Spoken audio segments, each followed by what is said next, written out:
অমুকের। ওয়াফদে আব্দুল কাইসের বর্ণনার ভেতরে হাদিসে এই ঘটনা আছে। আল্লাহর রাসূল সাল্লাল্লাহু আলাইহি ওয়াসাল্লামের কাছে এই লোক আসলে নবীজি তাকে এমন তাজিম তাকরীম সুন্দর আচরণ তার সাথে করলেন। শুধু নবীজি তার সাথেই সুন্দর আচরণ করলেন না, নবী আলাইহিস সালাতু ওয়াস সালাম তার কাছে তার এলাকার মানুষদের সম্পর্কে জিজ্ঞাসাবাদ করলেন। তোমার নেতা, যে তোমাদের কওমের অমুক নেতা, সে কেমন আছে? তোমাদের অমুক লোকটা কেমন আছে? তোমাদের অমুকে কেমন আছে? আল্লাহর রাসূল কাফেরদের খোঁজ খবর নেওয়া শুরু করলেন। তার ভেতরে হিয়ানের শ্বশুরের নাম ছিল মনজির। তার খবর নিলেন, মনজির কেমন আছে, তার স্বাস্থ্য কেমন, সে কেমন আছে। এইগুলো দেখার পরে সে ভাবতে লাগলো যে ১৫০০ মাইল দূর থেকে একজন মানুষ ওই এলাকার নেতা বা সাধারণ মানুষদেরকেও চিনবে, এটা স্বাভাবিকভাবে চেনা সম্ভব নয়। নিশ্চয়ই ওনার কাছে কোনো খবর বাহকের আগমন হয়,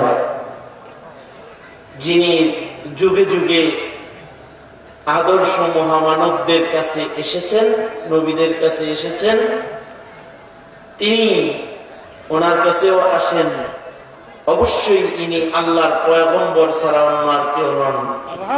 সেই কালেমা পড়ে মুসলমান হয়ে গেছে। মুসলমান হয়ে নবীজির কাছ থেকে মাসাইলের তালিম গ্রহণ করেছে, ইবাদত শিখেছে। বাড়িতে যখন গেছে, বুখারীতেও আছে, নিজের ইসলামকে প্রকাশ করে না, এটাকে গোপন করতেছে, বলতেছে না কারোর কাছে। কিন্তু আজান হয়ে গেলে চুপি চুপি ওযু করে নামাজ পড়ে। কেউ টের না পেলেও বিবি টের পাইছে। আগের হাইয়ান নাই, তার ভেতরে তো পরিবর্তন হয়ে গেছে। সে যেন কার গোলামি করতেছে, সে ইবাদত করতেছে, বুঝে ফেলছে। তো হযরত হাইয়ানের বিবি তার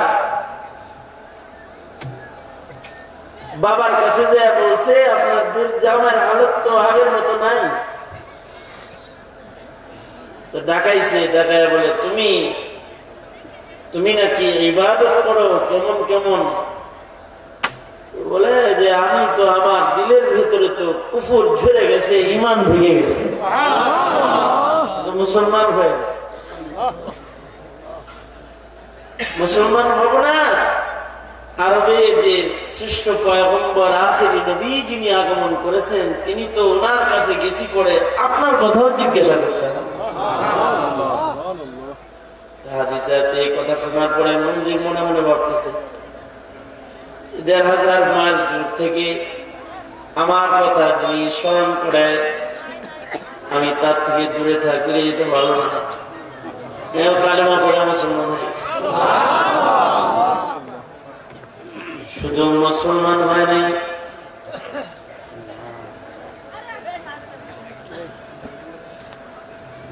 নিজের পুত্রের ভেতরে ইসলামের দাওয়াত শুরু করেছে।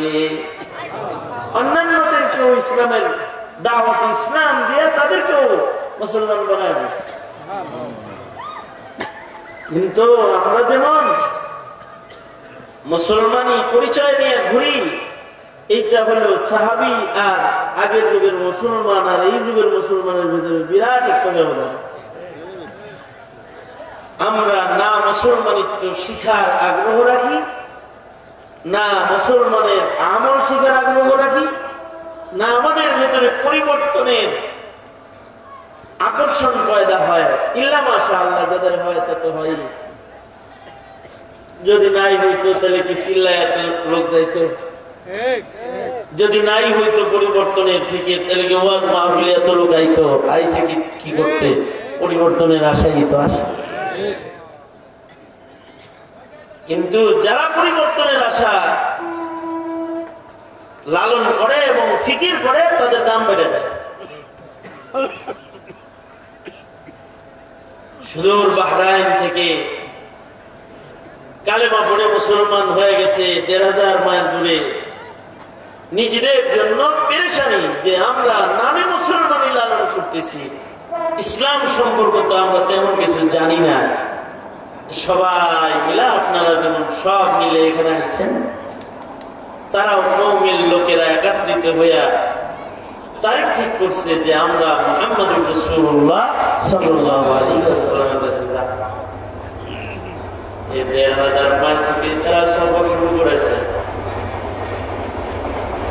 এই যে তারা নিজেদেরকে পাল্টানোর আশায়, আল্লাহর গোলাম বানানোর আশায় তারা যে হাবিবে কিবরিয়া নবীর দিকে সফর শুরু করেছে, আল্লাহ এত খুশি হয়েছে যে আল্লাহ তাআলা তাদের খবর হাবিবে কিবরিয়ার কাছে আগেই পাঠায় দিয়েছে।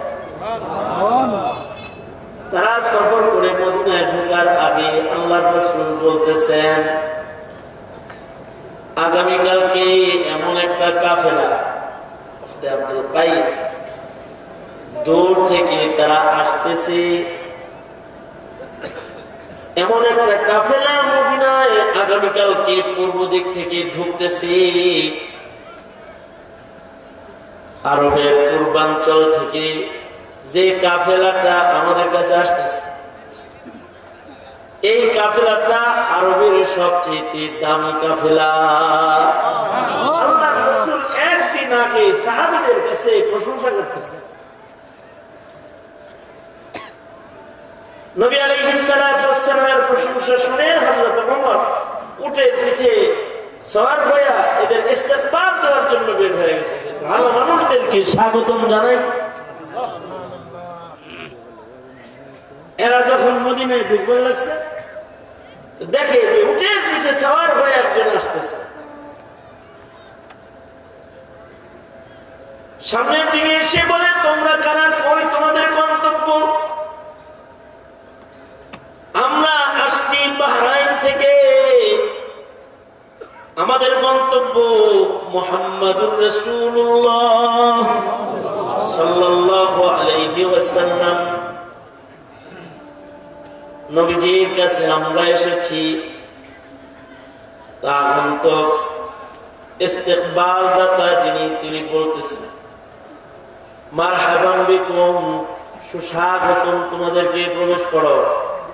কারণ তোমরা আজকে আসলে একদিন আগে মুহাম্মাদুর রাসূলুল্লাহ সাল্লাল্লাহু আলাইহি ওয়াসাল্লাম আল্লাহর নবী তোমাদের প্রশংসা গুণগান আমাদের কাছে করেছেন।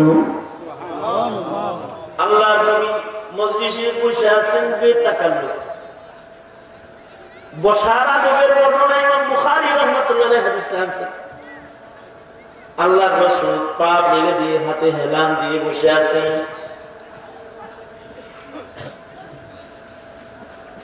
আগন্তুক যায় বলে, ওগো সরকার, মদিনায় যার সুসংবাদ, যাদের সুসংবাদ আপনি দিয়েছেন, আর তারা বসছে।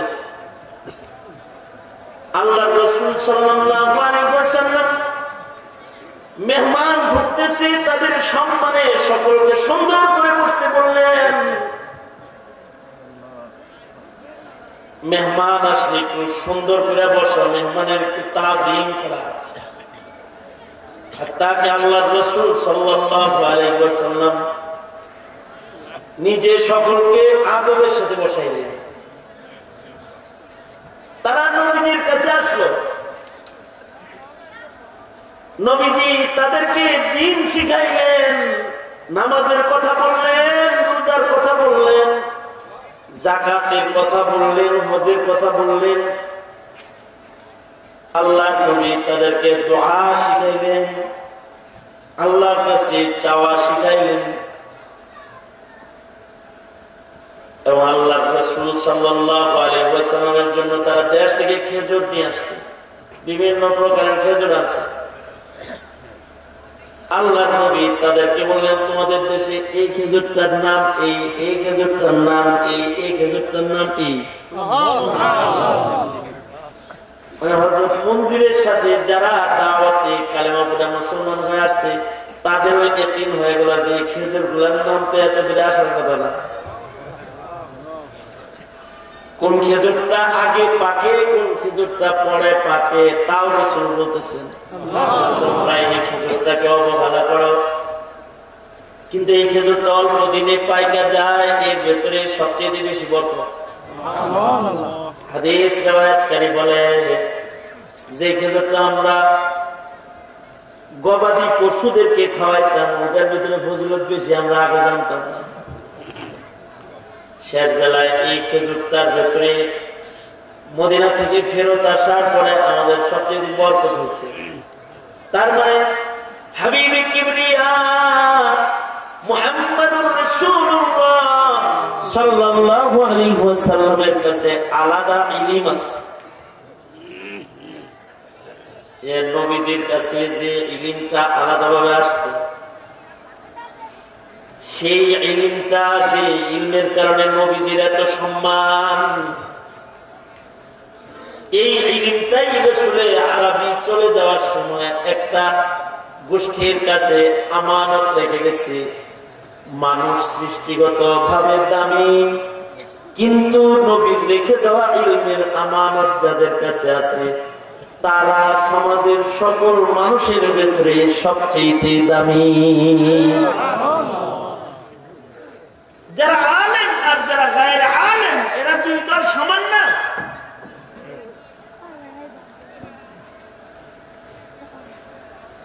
এখানে আলেমের ইজ্জত করতে হয়, আলেমকে আক্রমণ করতে হয় না, বেইজ্জত করতে হয় না।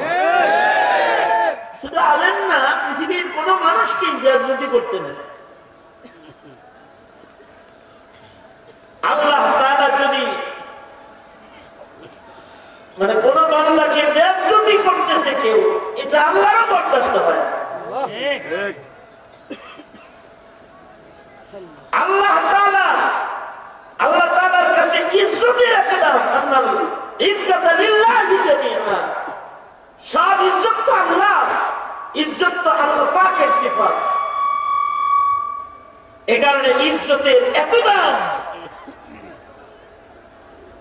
যে আল্লাহ পাক যদি কাউকে কেউ বেইজ্জত করে তো আল্লাহ তাআলা এটা বরদাস্ত করেন না। এই কারণে তুহমত, গীবত এগুলো বেইজ্জতি করার গুনাহ, আর অপরকে বেইজ্জতি করার গুনাহ বড় ভয়ানক। এমনকি কারো ইজ্জতের উপরে যদি হামলা হয় কখনো কখনো আল্লাহ নিজেই নিজে কথা বলে ফেলেছে। যেমন হযরত আয়েশা সিদ্দিকার ইজ্জতের উপরে হামলা করেছে, তুহমত লাগায় দিয়েছে, তো আল্লাহর কাছে বান্দাবান্দির ইজ্জতের এত দাম, এজন্য আল্লাহর রাসূল বলেছেন যার ইজ্জত আছে তাকে ইজ্জতের আসনে রাখুন। ইজ্জতের বড় দাম। হযরত আয়েশা সিদ্দিকার ইজ্জতের উপরে কেউ হামলা করেছে তো এই ইজ্জত হিফাজতের জন্য আল্লাহ তাআলা নিজের জবান খুলে ফেলেছে। 10টা আয়াত হযরত আয়েশা সিদ্দিকার পবিত্রতায় আল্লাহ তাআলা নাযিল করেছে। ইজ্জতের অনেক দাম।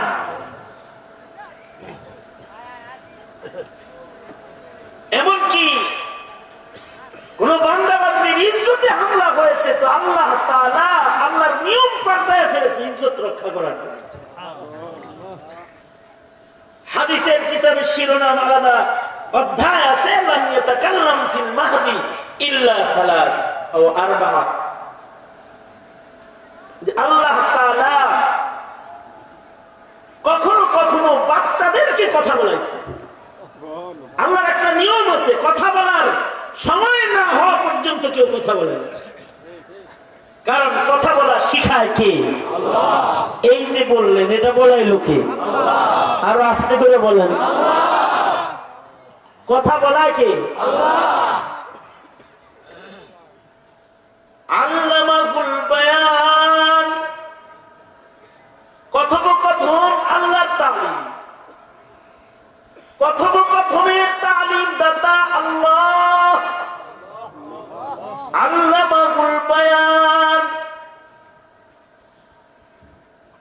কিন্তু এই কথোপকথনের একটা টাইম আছে, সময়ের আগে কেউ কথা কয় না, কেবল জন্মাইছে এটা কথা কয় না,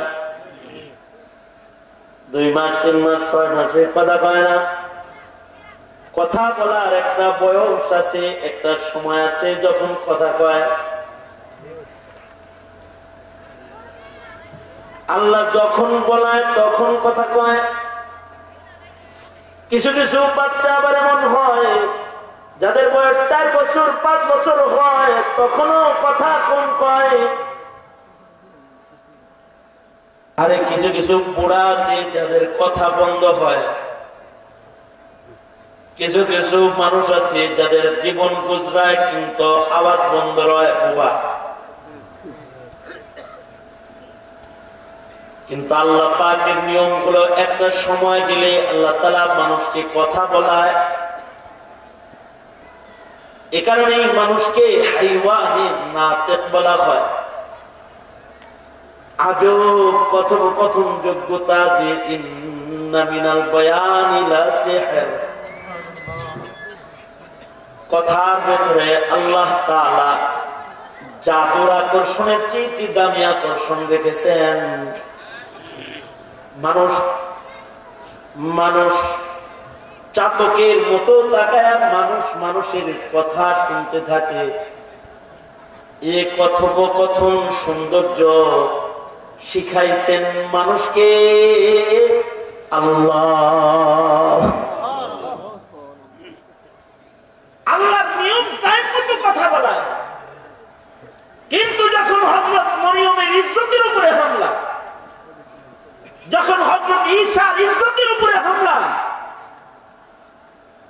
ঈসা আলাইহিস সালাম আর হযরত মরিয়ম আলাইহিস সালামের ইজ্জত রক্ষার জন্য আল্লাহ তখন অনিয়মই কথা বলাইছে।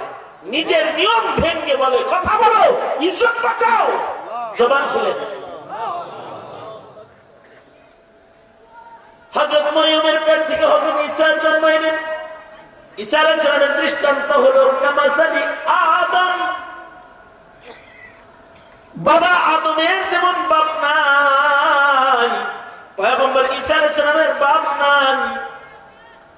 রূহুল্লাহ, বাপ ছাড়া পয়গম্বর ঈসাকে বানালেন কে? আল্লাহ। জোরে জবান খুলে বলেন, কথা বলেন, কথা বলেন, কথা বলেন, আওয়াজ করেন, কে বানালেন? কে? ঈসা আলাইহিস সালামকে বাপ ছাড়া বানাইলেন আল্লাহ।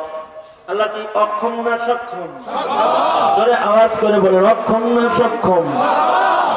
বাবা আদমকে মা বাবা ছাড়া বানাইছে কে? আল্লাহ।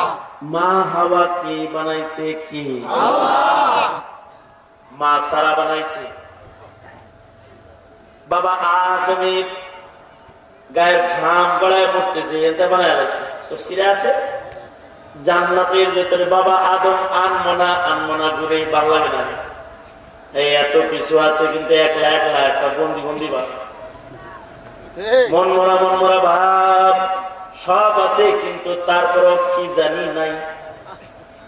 তো বাবা আদম জান্নাতের ভিতরে ঘুমায় রয়েছে, ডান কোণর থেকে বাম কোণর হইছে, গায়ের ঘাম করে জান্নাতের মাটিতে পড়ছে। আল্লাহ তাআলা এখানেই হযরত হাওয়াকে বানাইছে। বাবা তখনও ঘুম পাড়তেছে, আদম বাবা ঘুমায়, আরামে নিদ্রা যায়। ঘুম থেকে জায়গা বাম দিয়ে করছে, আর ধাক্কা লাগছে, আর ঘুমে গেছে। সুন্দর সুন্দর লাগে রে। মান আনতি, কে তুমি? কি? ইমরাতুকা, আপনার বউ। সুন্দর করে হাসো তো তুমি, এর লেগেই তো আমি হাসি। হাসলেও আপনার ভালো লাগবে, হাসি। তোমার নাম কি? কয় ইসমে হাওয়া, আমার নাম হাওয়া। এত সুন্দর করে কথা বলো তুমি। এই সুন্দর করে কথা বলতে আল্লাহ আমার শিখাইছে, আপনার সাথে সুন্দর সুন্দর বর্তন করছে।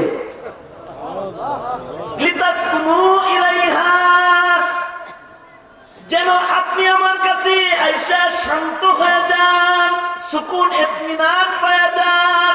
আল্লাহু আকবার। বানাইছে আল্লাহ বানাইছে যেন আপনি শান্তি পান। জোড়া হয়ে গেছে গা।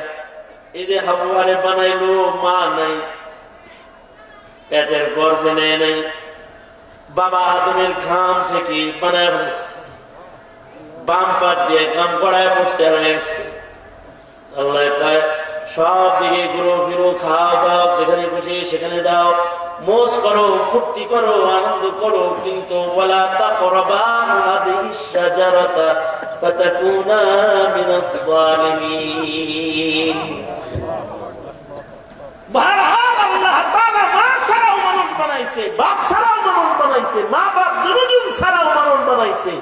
কাদের মুতলাক তিনি, তার কাজ হলো এমন ইদা আরাদা শাইআন আন ইয়াকুলা লাহু কুন ফায়াকুন, কুন ফায়াকুন, বলেন হও তো হয়ে যায়। আল্লাহু আকবার।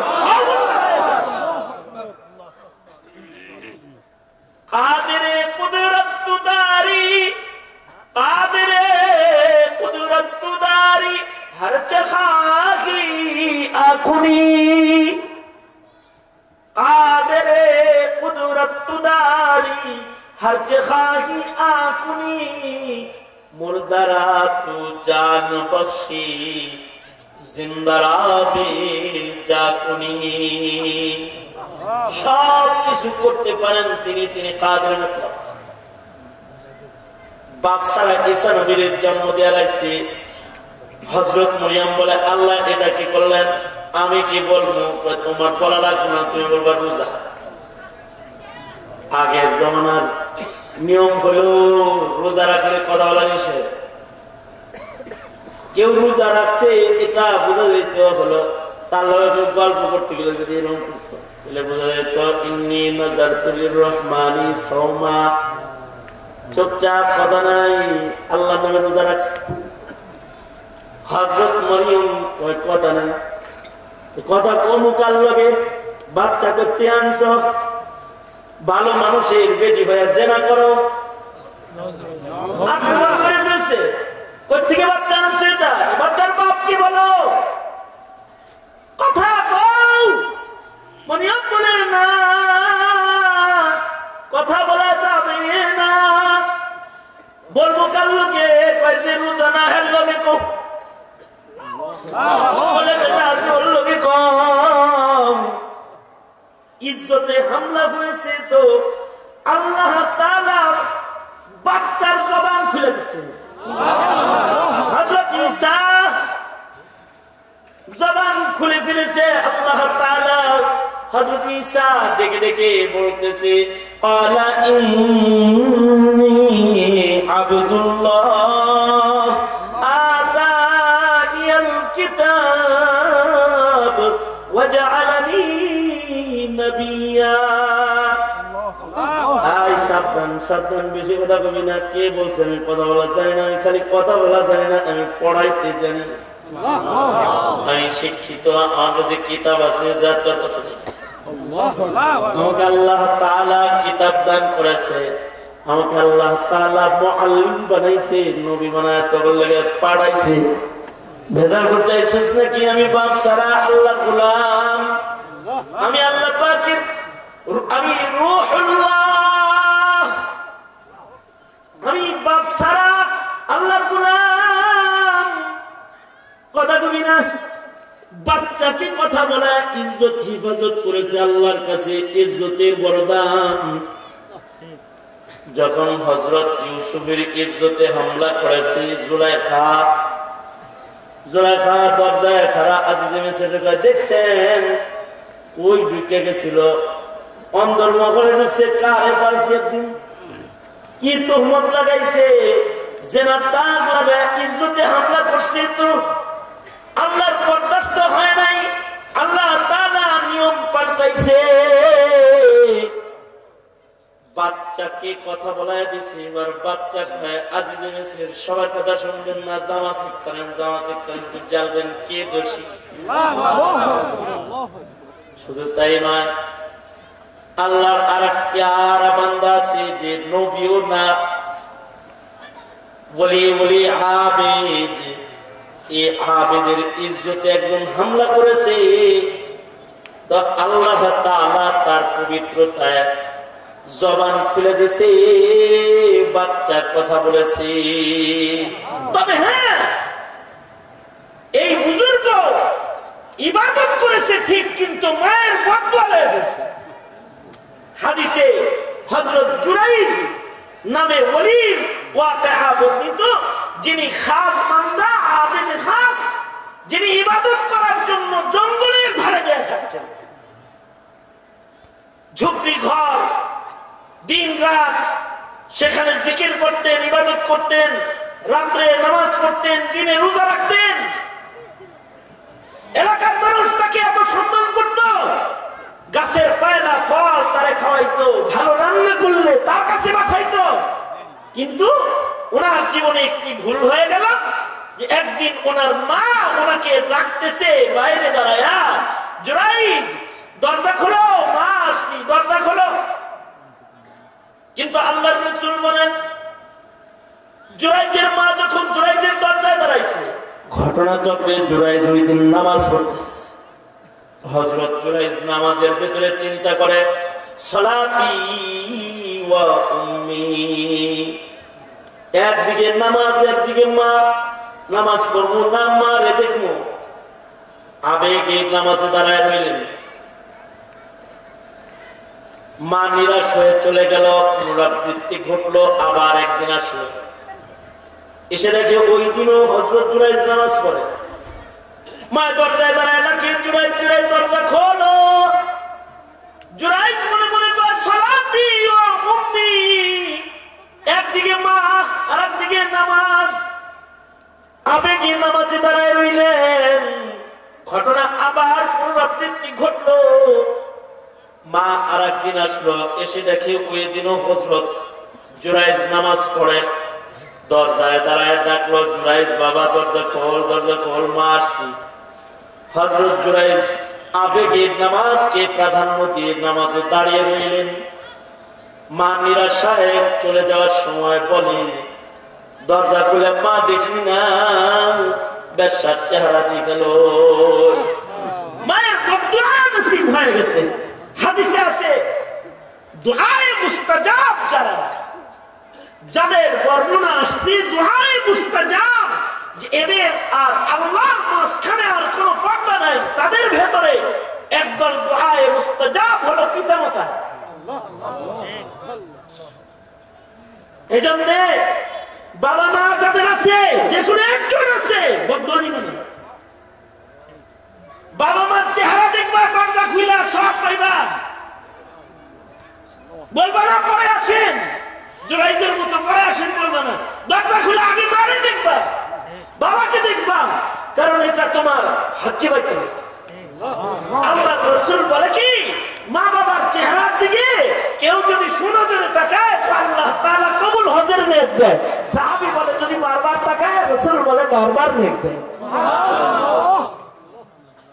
এই কারণে জাস্টিস তাকি উসমানী, রফি উসমানী রাহমাতুল্লাহ আলাইহি, জাস্টিস তাকি উসমানী দামাত বরকাতুহুম, দুজনে হজের টিকিট কাটছেন, হজে যাইবে। কিন্তু মুফতি আজম পাকিস্তান অসুস্থ হয়ে পড়ছেন। মুফতি শফি রহমাতুল্লাহ আলাইহি অসুস্থ। দুই ভাই মিলে একসাথে হজের টিকিট ক্যান্সেল করে ফেলেছে, আরাফার হাজিরা ক্যান্সেল করে ফেলেছে। মুফতি আজম একটু সুস্থ হইলে বলে, কি ব্যাপার? শফি রহমাতুল্লাহ আলাইহি বলে, রফি তাকি হজে যাও নাই? না আব্বা যান। কেন যাও নাই? তখন উসমানী বলে, আমরা জবাব দিলাম, আমাদের হজ তো আমাদের ঘরেই আছে, আপনার চেহারা দেখলে তো হজ পাইতেছি, অত দূরে যাবো বলে। আপনি অসুস্থ, তাই আপনার খেদমতে আপনাকে দেখতে রয়ে গেছি। মুফতি আজম শফি রহমাতুল্লাহ আলাইহি এমন একটা দোয়া দুই সন্তানকে দিয়েছেন, তবে উসমানী সাহেব নিজের বয়ানে বলেন, বাবার ওই দোয়ার বরকতে আজ পর্যন্ত প্রতি মাসে মাসে যেন আল্লাহ তাআলা বাইতুল্লাহ দেখায়। আল্লাহ তাআলা আব্বাজান যে দোয়া করছে, বাবারে দেখতে যায় হজ ছাড়ছো, জীবনে যত বাঁচবা হজ করবা, উমরা করবা, এরপরে আর হজ উমরা কাজা নাই। তোমাদের যাদের মা বাবা আছে বদদুয়া নিবা না। মা আছে তো মার চেহারা দেখবা, বাবার চেহারা দেখবা, মাকে খুশি করবা, বাবারে খুশি করবা। কারণ এরা দোয়া করলেও কবুল হয়ে যাইব, বদদুয়া করলেও কবুল হয়ে যাইব। অসাধ্য সাধন হইব, কঠিন দোয়া করব, সেটাও কবুল হয়ে যাইব। ইমাম বুখারীর মা দোয়া করছে, আল্লাহ আমার সন্তানের চোখ ভালো করে দাও। চোখ এমন ভালো হয়েছে যে ওই চোখে চশমা জীবনে লাগে নাই। বৃদ্ধ বয়সে চাঁদের আলোয় বসে বসে ইমাম বুখারী কিতাব লিখছে। চাঁদের আলোতে বসে কিতাব লিখছে, বাতি লাগে না। হযরত জুরাইজকে মায়ের বদদুয়া দিয়ে দিছে, ঘটনা ঘটনা বুখারীতে আছে। ওই এলাকায় একটা চারজ সন্তানের জন্ম হইল। মেয়েটাকে বলে, এই সন্তানের বাপকে কও। মার বদদুয়া লেগে গেছে। মেয়েটা কয়, এই সন্তানের বাপ হলো জুরাইজ। আল্লাহ তাআলা মায়ের দোয়া কবুল করে ফেলাইছে, বদদুয়া কবুল করে ফেলাইছে। এই জন্য মা বাপ যারা হয় বদদুয়া করতে নেই। সন্তানের জন্য দোয়া করা চাই, বদদুয়া করেন নাই। পৃথিবীর মায়েরা বদদুয়া আসলে করেও না। যদি কেউ করে সেটা আল্লাহ পাক ফেরত দেয়।